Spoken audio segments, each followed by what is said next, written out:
إن الحمد لله نحمده ونستعينه ونستغفره ونعوذ بالله من شرور أنفسنا ومن سيئات أعمالنا من يهده الله فلا مضل له ومن يضلل فلا هادي له وأشهد أن لا إله إلا الله وحده لا شريك له وأشهد أن محمدًا عبده ورسوله صلى الله عليه وسلم. أما بعد فإن أصدق الحديث كتاب الله وخير الهدي هدي محمد صلى الله عليه وسلم شر الأمور محدثاتها وكل محدثة بدعة وكل بدعة ضلالة وكل ضلالة في النار. We begin by praising Allah Azza wa Jal. We seek His aid and we seek His forgiveness. And we seek refuge with Him from the evils of our souls and the consequences of our actions. Whomsoever Allah guides, then none can set astray. And whomsoever Allah sets astray, then none can guide. And I testify that there is no God worthy of worship except Allah Azza wa Jal, with no partners. And that Muhammad ibn Abdullah is His slave and messenger. May Allah raise his rank and grant him peace, sallallahu alayhi wasallam. As for what precedes, then the best of speech is the speech of Allah Azza wa Jal, and the best of guidance is the guidance of Muhammad sallallahu alayhi wasallam, and the worst of affairs are those that are newly invented into the religion. And every newly invented matter in the religion is an innovation, and every innovation is a going astray, and every going astray is deserving of the fire. We gather today at this particular time to study the life and the biography of one of the great Imams of this Muslim Ummah. One of the great Imams of this time, of our era. And he is the author of the book that will be studied throughout this weekend, insha'Allah. And that Imam is Shaykh al-Imam Abdur Rahman ibn Nasir al-Sa'di, rahimahullah. And this Imam, before we enter into his life and his upbringing, and his seeking of knowledge, and his teachers, and his students, it is important to know why we study the biographies of the Imams and the Ulama, and those who preceded us in good. As this is not something strange. The Ulama of the past, they wrote biographies of previous scholars and Imam. A well-known collection of biographies is the great book of Imam al-Dhahabi, Siyar A'lam al-Nubala, which is the biography of the great noble scholars of Islam up to his time, which he passed away 748 after the Hijrah, and he wrote about the scholars from the beginning to his time. And so this is not something strange that you study the life of the scholar and you read about his path to knowledge and his efforts that he put forth.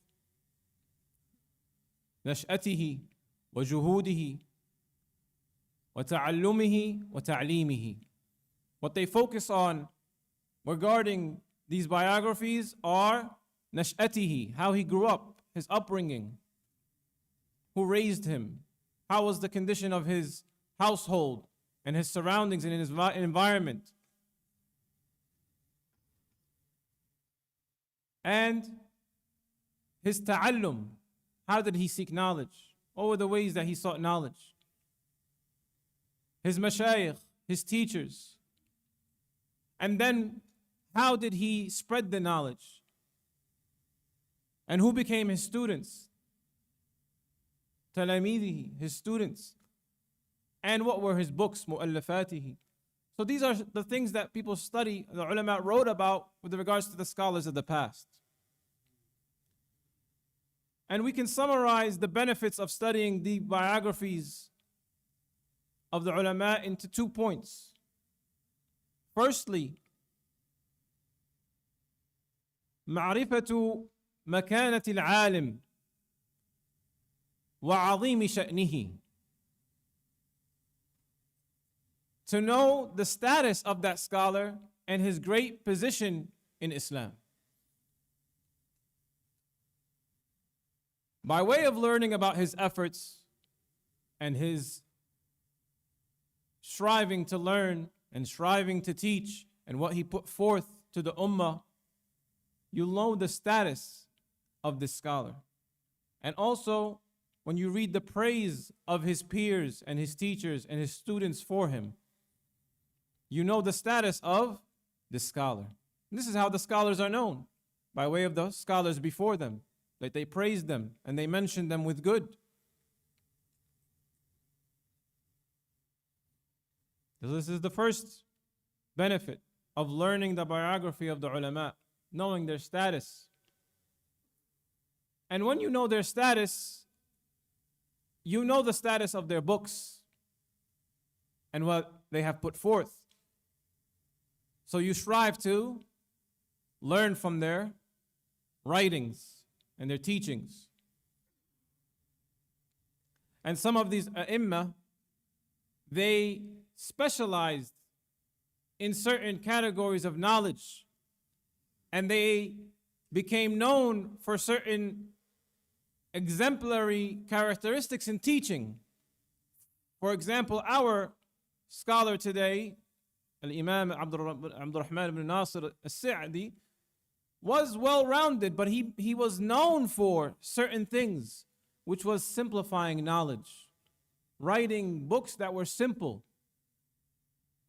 as was mentioned by Shaykh Abdul Hakim, Hafidhullah, in the Telelink, that the book we are studying and the other books of the Shaykh, they are simple. They are written in a simple way for the general people to understand. Also, what he was known for is fiqh and tafsir. And so when you know what the scholar is known for, you strive to benefit from him in those areas of knowledge and in that expertise, in that takhassus. And this is how knowledge is taken from ahlihi, min ahlihi. فَاسْأَلُوا أَهْلَ الذِّكْرِ إِن كُنْتُمْ لَا تَعْلَمُونَ. Ask the people of knowledge if you do not know. So every knowledge has its people. So go to those who have takhassus. They are specialized in that knowledge. So this is from the benefits of what? Studying the biography of the ulama. We said there are two benefits, two main benefits. The second of them, الفائدة الثانية, تشجيعا لطلب العلم والاستفادة من الكتاب والسنة. To help us and encourage us in seeking knowledge and benefiting from the book of Allah and the sunnah of the Messenger Muhammad sallallahu alaihi wasallam. Because know that this Imam was not raised except by what? The book of Allah and the sunnah of the Messenger Muhammad sallallahu alaihi wasallam, and his knowledge of them. That is what raised him, not his money, not his benefiting the people in any worldly matter. He benefited the people with regards to their religion, and he was known for piety, and this is why he became known, and Allah raised him.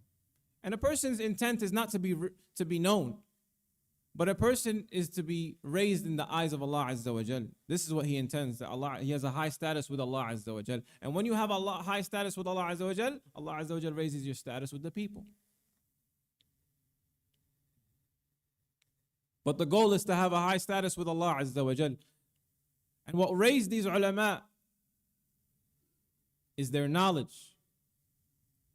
And so you are encouraged, when you see the efforts they put forth, you are encouraged to learn, to benefit yourself.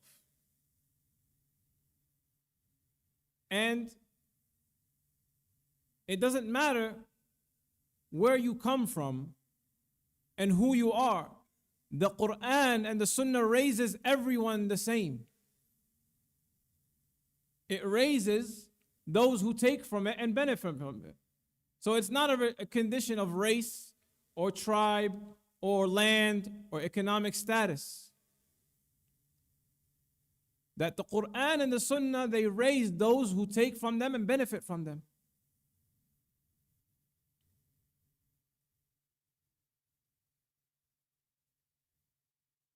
What is the ayah regarding this?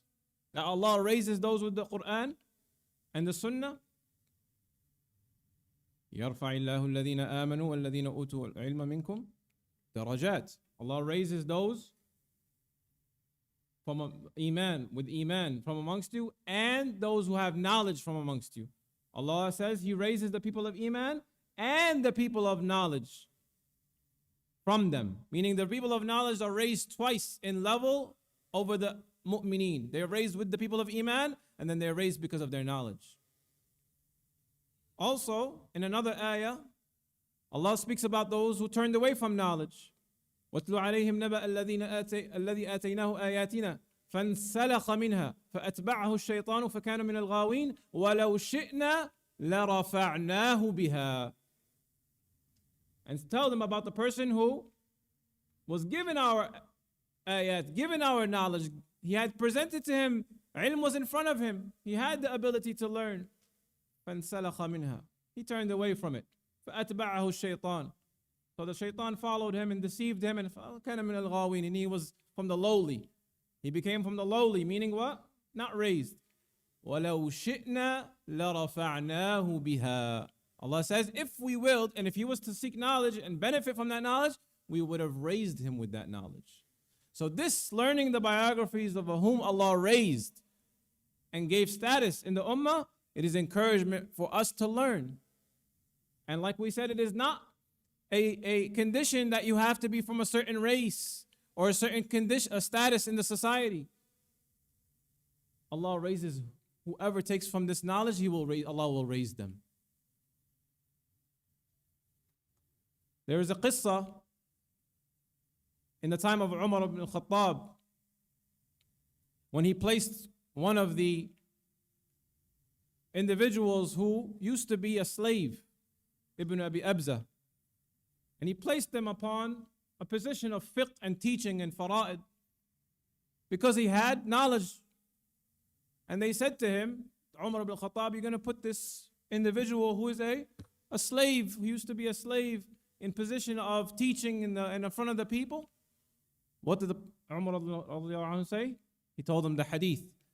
إِنَّ اللَّهَ يَرْفَعُ بِهَذَا الْكِتَابِ أَقْوَامًا وَيَضَعُ بِهِ آخَرِينَ. Verily Allah raises with this book, this sunnah as well, a people, He will raise them.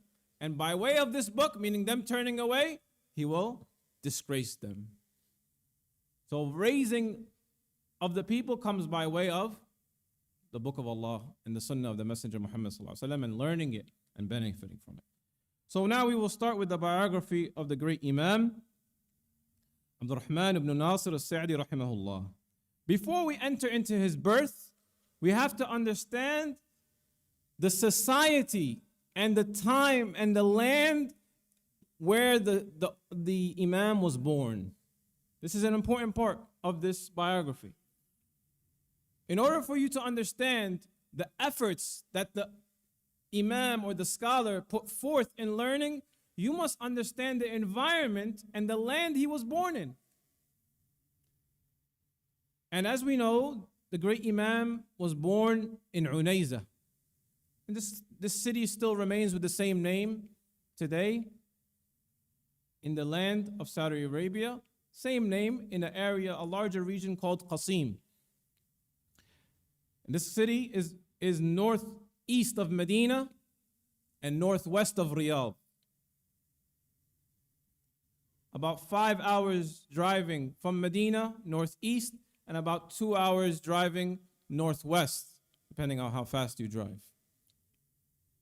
So this is where it's located.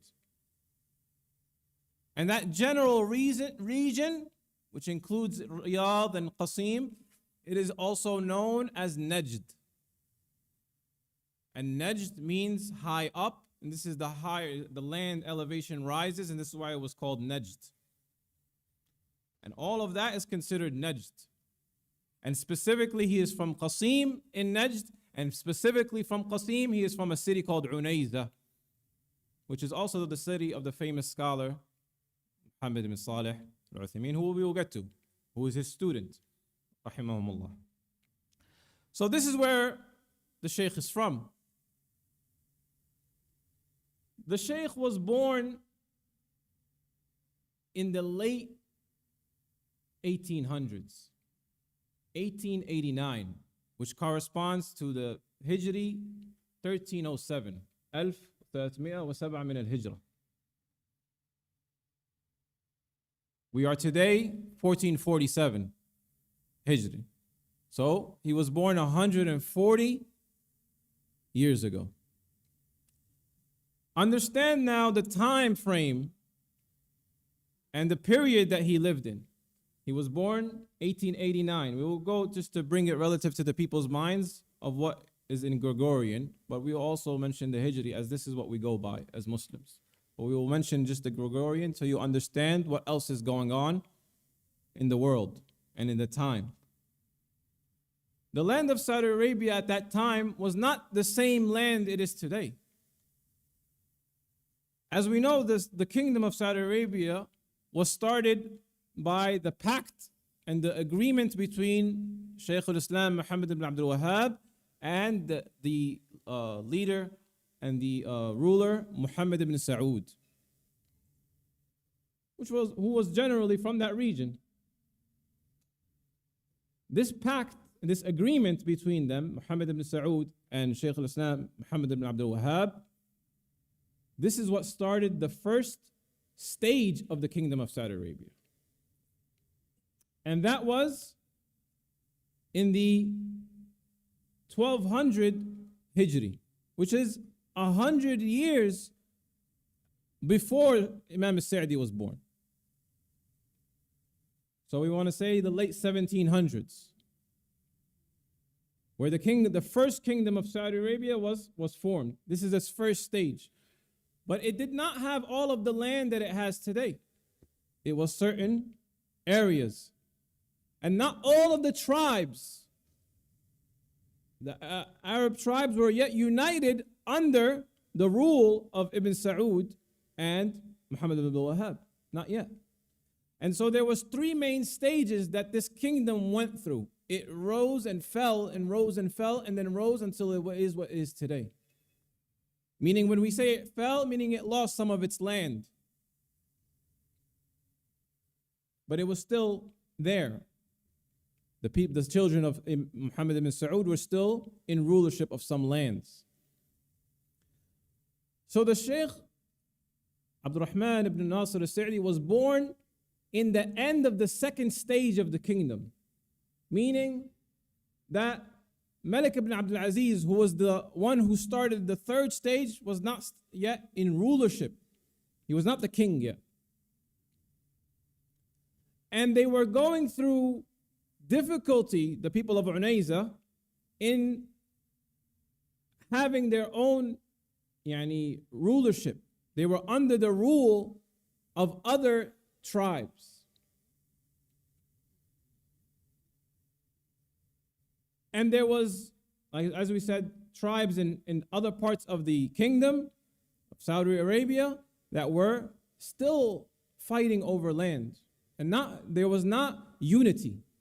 The unity that we know today under one kingdom was not established yet. This is the main point we want to get to. There was, as you can say, instability and political unrest in that Arabian Peninsula. And it was not safe even to travel between the lands. So this is the time that the author of this book, this tremendous Imam, this is when he was born in a time of instability and political unrest amongst the tribes. And it is not until Malik Abdul Aziz rahimahullah, the great grandson of Muhammad bin Saud, he's Abdul Aziz ibn Abdur Rahman, he is the one who takes control of Riyadh again and eventually Unayza, and he brings the unity of the Arab tribes under one kingdom again. And that does not occur until 1319 Hijri, 1902 of Gregorian, 1902 Miladi. So 13 years of the Shaykh's life, the first 13 years, is lived under instability. And there is not one ruler that is governing all of these tribes. And so going into another person's land is unsafe. There are wars being fought during that time between the ruler of the tribes in Ha'il and the tribes of Unayza and Riyadh. It was political unrest. It was a time of war, a time of fighting, a time of poverty for a lot of these tribes. There was not yet what we know from the riches that were gained by the kingdom later on. And so the Shaykh was born in this time frame, in this period, in 1307 Hijri, 1889 Miladi, Gregorian. And he grew up in a household, alhamdulillah, that Allah decreed of righteousness. And this was not a guarantee that every family had in them piety and righteousness, or people that gravitated towards knowledge and ibadah. But he was born into a family that had with them piety and righteousness. And his father, Nasir, was from actually the students of knowledge, and he was an imam of a masjid. He was a na'ib al-imam. He was the one who led if the imam was not present. He would lead the people in salah. And so he was born to a family of good, of religion. And his mother was also known to be righteous. And likewise his brothers. Even though his brothers were not students of knowledge and they were more so businessmen, but they were people of piety. And they aided him throughout his life in seeking knowledge and afterwards. And so we have his birth, as we said, in 1307, and his father passed away when he was at the age of 7. So he is considered a yatim, an orphan. The Shaykh was considered an orphan because who was an orphan? The one who his father passes away before he reaches the age of puberty. This is what is considered a yatim, an orphan in the religion. So the Shaykh, he was an orphan. His father passed away in 1314 Hijri, and he was only at the age of 7. And his mother passed away before that, when he was at the age of 4.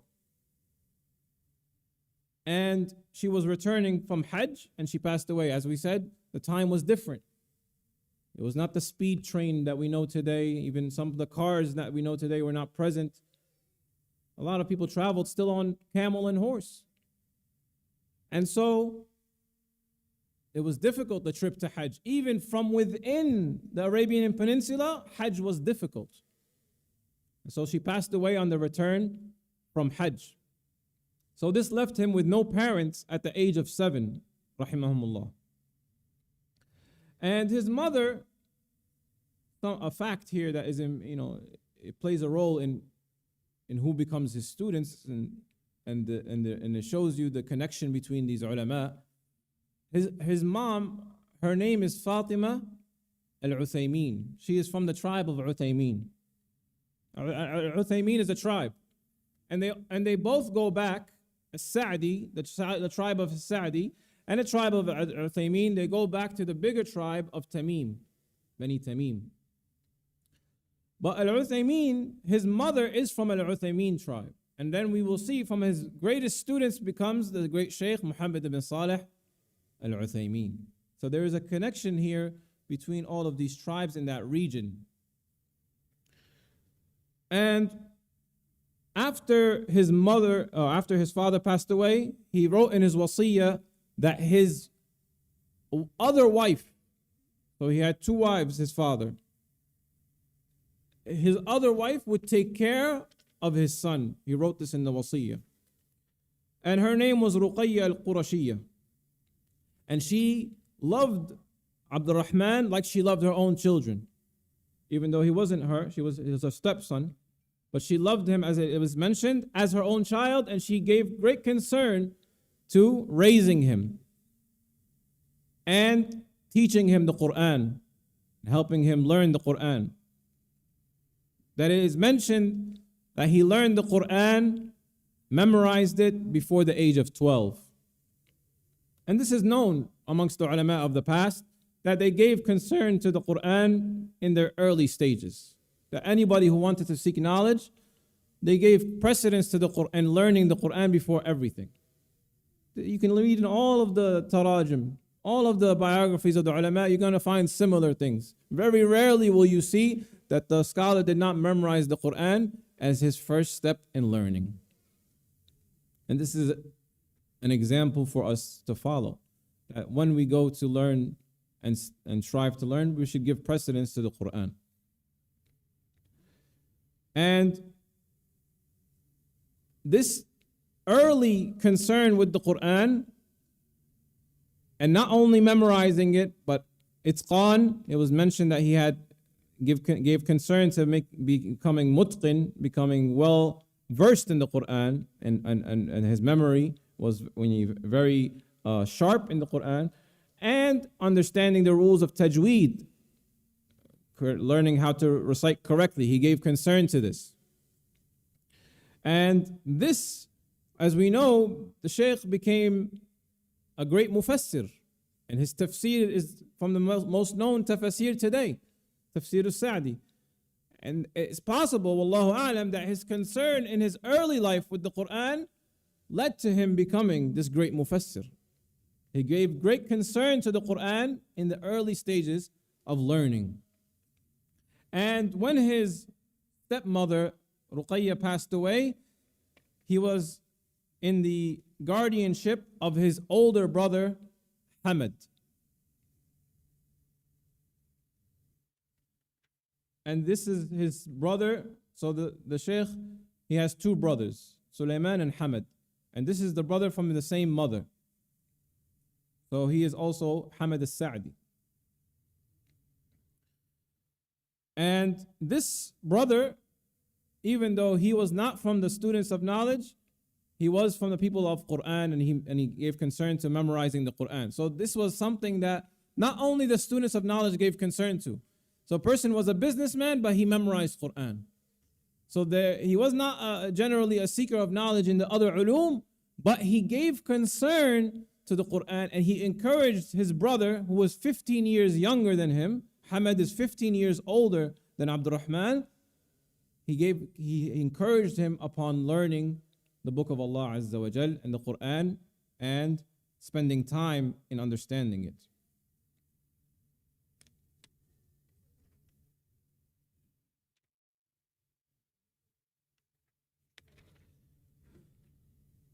We move along to the later stages of learning from the Shaykh. And we are trying to be as concise as possible, as the amount that has been written regarding his biography is a lot, is not something easy to concise and summarize.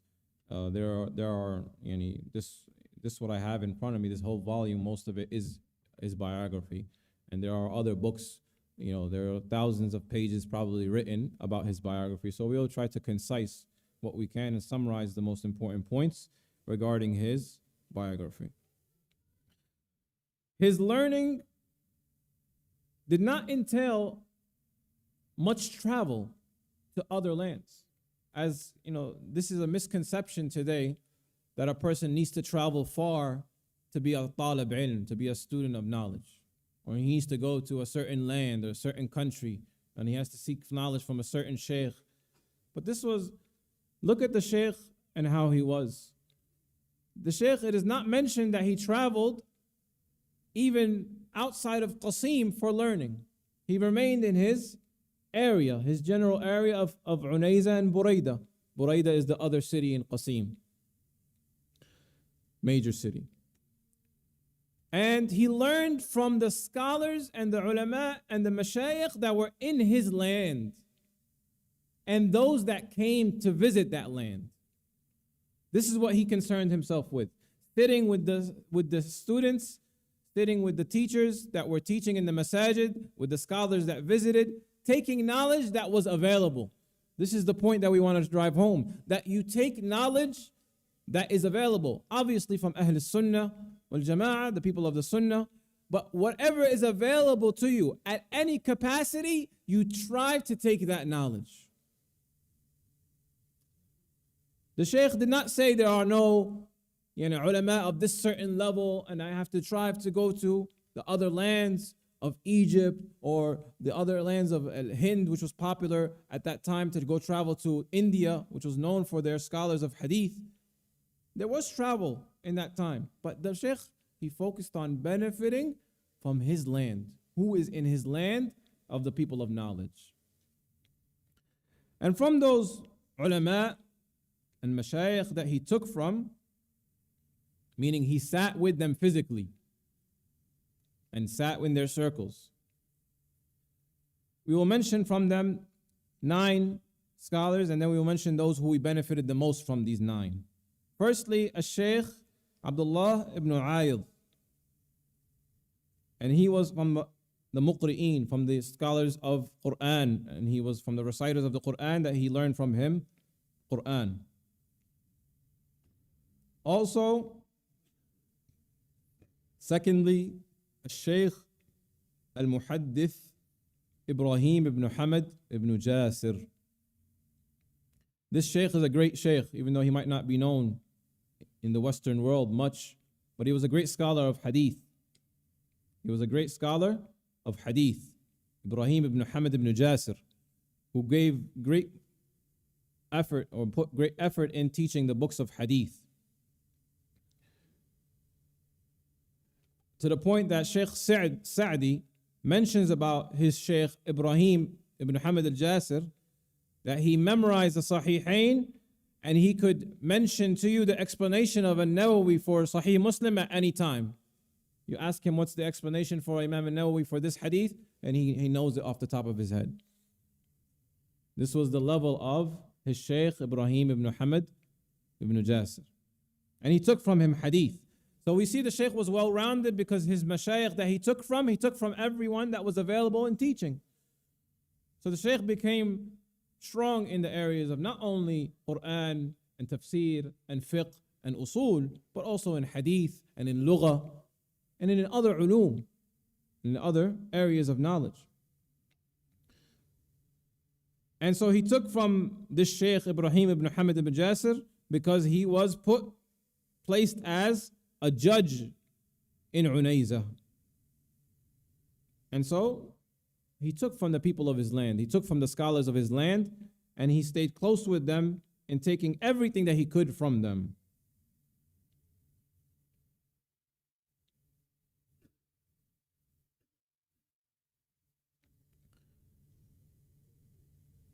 The next Shaykh that he took from was the famous Shaykh as well, Al-Allama Ali ibn Muhammad al-Sinani, also a great scholar of tafsir and hadith. And the Shaykh, it is mentioned that he benefited from him in these 2 areas of knowledge. He benefited from him in the area of tafsir and in the area of hadith, and also from his akhlaq. Ali al-Sinani was known, rahimahullah, for his akhlaq. And the Shaykh Abdur ibn Nasr al-Sa'di was also known for his akhlaq, for his adab and his manners with the people. And we see that the people did not only take knowledge from their mashayikh, from their teachers, but they took their their adab and their manners. And this was from the way of the people of the past. So much so that they say that Imam Ahmad, rahimahullah, كان يحضر عنده 5,000 من الناس.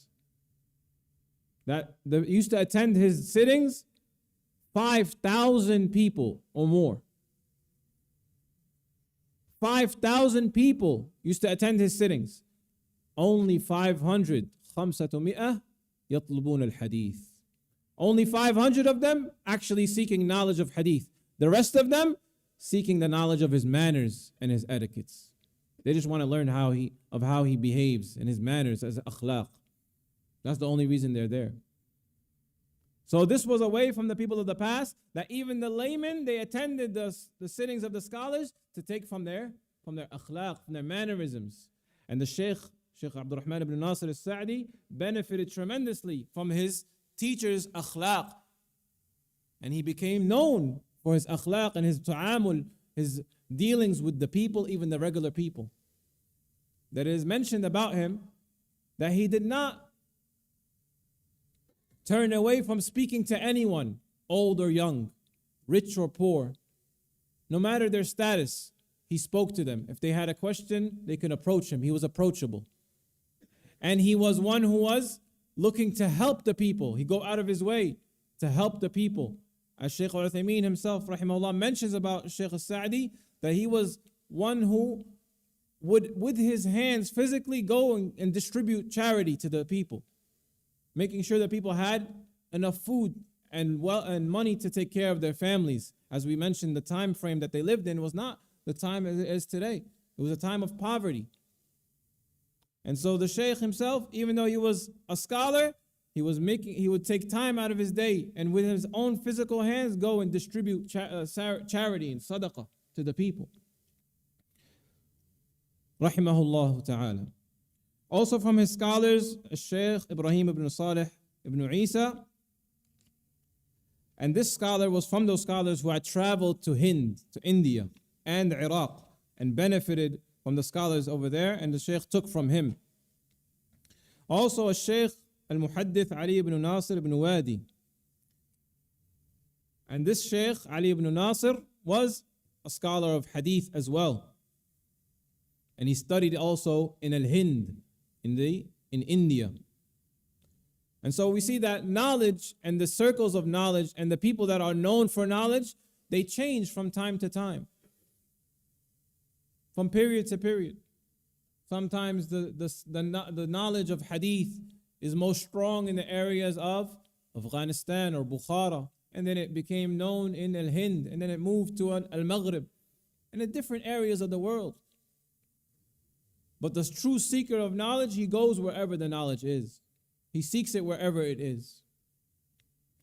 And as we said, the Shaykh Abdur Rahman ibn Nasir al-Sa'di, he did not travel, but he knew that these scholars, when they would visit his country or his land, he would take from them. And if they were assigned to teach in his land, he would make sure that he benefited from them, and he sat in their circles. So a person does not belittle what is in his land from knowledge. He takes from it. He takes what is available to him.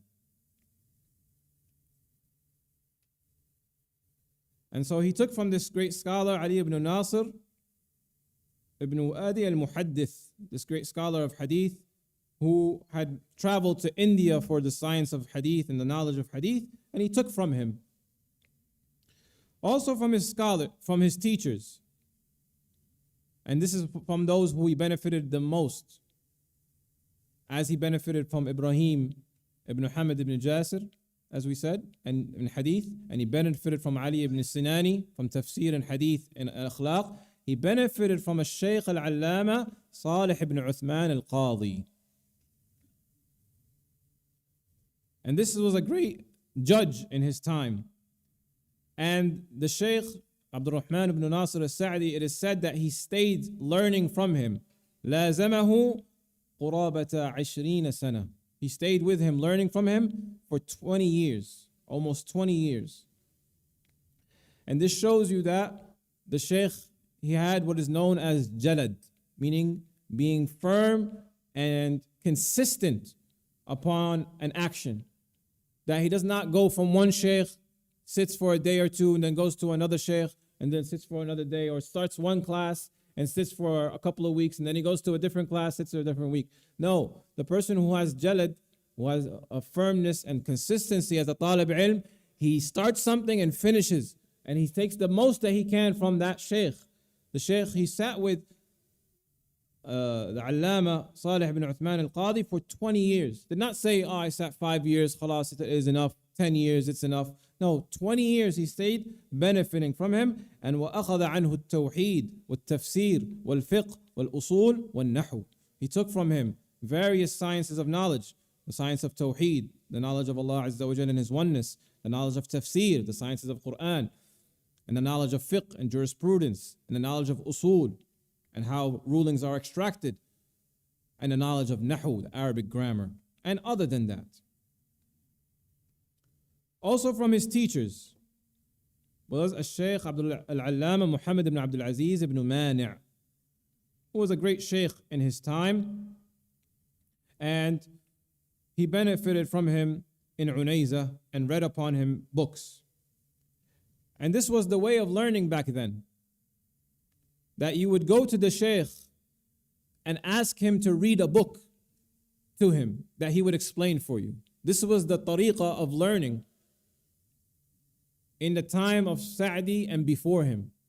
So there was not classes in a certain book, but rather you went to the shaykh and you asked him, can I read to you مثلا al-Ajrumiyyah, or can I read to you Sahih al-Bukhari, or can I read to you a book from the various Tafsir ibn Kathir, or Dalil al-Talib, or Bulugh al-Maram, or Umdat al-Ahkam. You read a book to the shaykh one-on-one, or with another person, and he explains to you. It's not an open class for everyone. That's not how it was back then.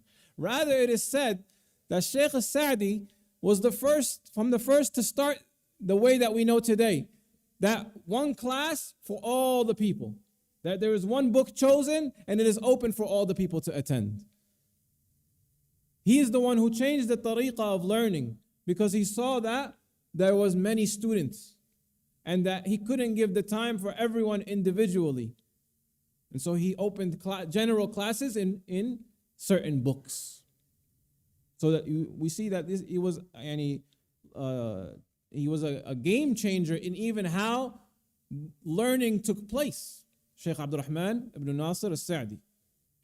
Many things were introduced to the learning and the methods of learning in the time of al-Sa'di and by way of al-Sa'di rahimahullah. It is mentioned even the microphone was something that was sought to be taboo in his time, and not something liked by the scholars. They didn't see, they had some doubt regarding whether using a microphone, because we're talking about the early 1900s. The microphone is something new. It's just invented. And so when it is introduced, Shaykh al-Sa'di is from the first to start using it and saying there is nothing wrong with it. Nothing wrong to amplify your voice. Just as he said, he compared it to eyeglasses. He said the glasses, they magnify what you are reading for you, or they make it larger. And likewise, the microphone makes the voice louder. So a lot of changes took place in the time of As-Sa'di in the methods of learning. In the methods of learning that are not, we don't call these innovations in the religion. These are introductions to the worldly affairs of learning. Also from his mashayikh was Shaykh Muhammad ibn Abdul Karim al-Shibl, who was a scholar of fiqh, very well known as well in his time. So we see that he benefited from the ulama in various areas of knowledge, and he took from them what they were specialized in. Lastly, from the scholars he benefited from, that many people might not know, is Shaykh Muhammad al-Amin al-Shinqiti. Muhammad al-Amin al-Shinqiti is from Mauritania, but he had come to Medina and he taught the people in Medina. Then he was asked by the people or the rulers to come discuss an issue of fiqh with regards to the madhab al-Maliki, because he had expertise in the madhab al-Maliki because he was from Mauritania. So this was the reason he came to the area of Qasim and Unayza specifically. And Allah Azza wa Jal decreed that the people of Unayza welcomed him with open arms, and they hosted him, and they were so generous with him that he remained in Unayza. He remained in Unayza for several years. And the Shaykh benefited him, many years actually. For many years he remained, and the Shaykh Abdur ibn Nasr al-Sa'di benefited from him in the time he was in Unayza. And he took from him what the Shaykh was known for, Shaykh Muhammad al-Amin al-Shinqiti, which was the knowledge of al-Nahu and al-Balagha and al-Fasaha, and obviously the explanation of the Quran with regards to, it's from its linguistic ma'ani, from its linguistic point perspective. And he has the famous tafsir, Adwa al-Bayan, the famous tafsir of Muhammad al-Amin al-Shinqiti, Adwa al-Bayan, in which he explains the Quran with the Quran. And obviously this had an effect upon Shaykh al-Sa'di and his understanding of al-Quran and his tafsir of al-Quran.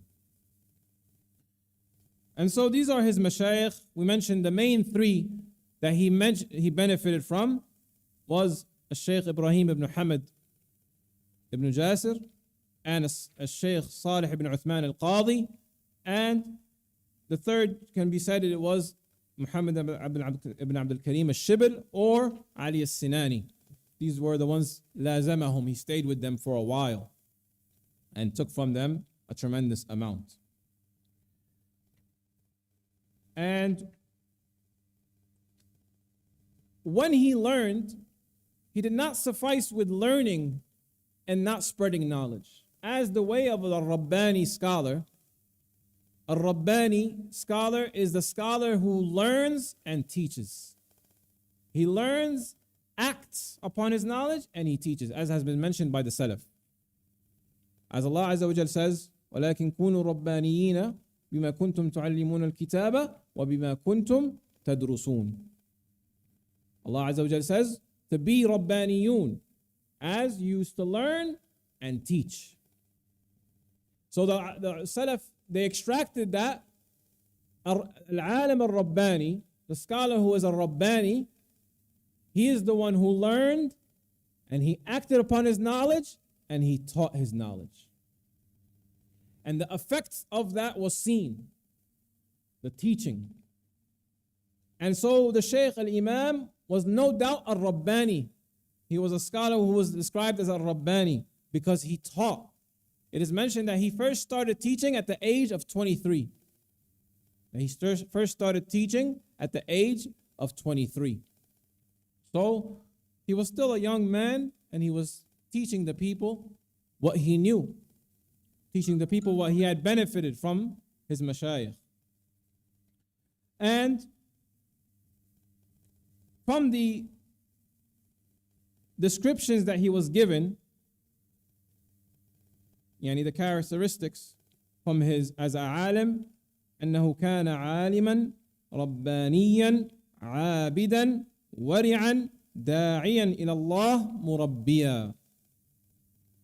From his descriptions that has been mentioned about him is that he was a alim Rabbani. We explained what Rabbani was. Abidan. He was a worshipper. He acted upon his knowledge. And this started in his early age. It is mentioned that he was haris. He was diligent upon Salatul Jama'ah from an early age, about attending the prayer in congregation. This is written about him. And there are two incidents that are mentioned about him in his diligence. First one is that he, at the age of 15, he went out to Salatul Fajr. And we mentioned that the time he lived in was a time of instability and danger. And many of the people who went out at Fajr went out with some kind of silah, a weapon, out of fear of what would afflict them. But the Shaykh was innocent, so he went out with nothing to protect himself with. and he was attacked to the point that he was scared away from the salah. And this is recorded because he didn't attend that salah. It is recorded about him because he didn't attend the salah at the age of 15 because of this incident that occurred. Another incident was that he, after Salatul Fajr, he would remain in the masjid as the way of the people of good and the righteousness. They follow the sunnah of the Messenger Muhammad sallallahu alaihi wasallam, remembering Allah Azza wa Jal, to pray the rak'atayn after the shuruq. And so he fell asleep out of tiredness. And it was Ramadan. It was Ramadan and he fell asleep. And then a woman came and woke him up. And she said, you're sleeping in the area of the women and it's time for Taraweeh. So, this shows 2 points or more than that he was so tired from his efforts in Ramadan that he fell asleep with this amount of tiredness. And that he was from the people who stayed in the masjid. He remained in the masjid. In this time of virtue, he was the one who remained in the masjid. He was a abid, as they described him, rahimahullah. He was a worshipper of Allah Azza wa Jal. Not that his knowledge was only upon his tongue, but it was upon his actions and his limbs. Wari'an. Al-wara' is the one who speaks with a fear of saying that which is haram. And this protects him from entering into affairs that are ambiguous. So he protects his tongue from speaking about an affair that is unclear, so that he does not say something that is haram or does not fall into an action that is haram. He was careful and cautious in when he spoke about an affair. It is a form of piety that is ziyada over the taqwa that that is described with. وَدَاعِيًا إِلَى اللَّهِ وَمُرَبِّيًا. And he was a caller to Allah Azza wa Jal and a cultivator. A caller to Allah Azza wa Jal, as we said, his goal was to deliver the message. And he spoke to everyone equally. That everyone needs the message of Islam. He did not distinguish between the old and the young and the wealthy and the poor and from this tribe or that tribe. He spoke to everyone, calling them to Allah Azza wa Jal. And cultivated his students and those that were close to him upon good character and learning in the proper way, as we will see. There's an announcement here that the people outside are parked in the fire lane. They must move now. Barakallahu feekum. Those that are parked in the fire lane. Barakallahu feekum. So we will quickly try to wrap up this talk, inshallah, and whatever we don't get to today, we will continue tomorrow, bi'idhnillahi ta'ala. And so this is what his learning in that manner from the people of his balad, from these mashayikh, allowed him to reach the level that he reached with regards to teaching and acting upon his knowledge. An important point that must be mentioned about his learning is his influence,